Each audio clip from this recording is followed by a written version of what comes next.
Hey there, fellow Windows 11 users. Windows 11 comes with a brand new emoji panel, making it super easy to express yourself in any conversation or document.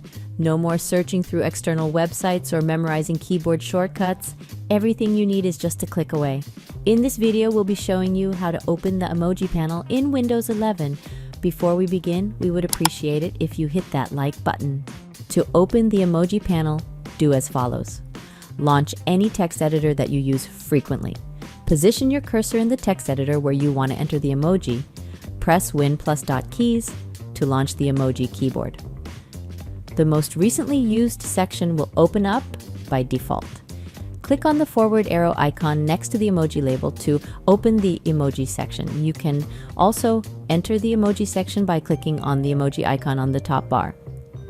Click on the emoji to enter it into the text editor.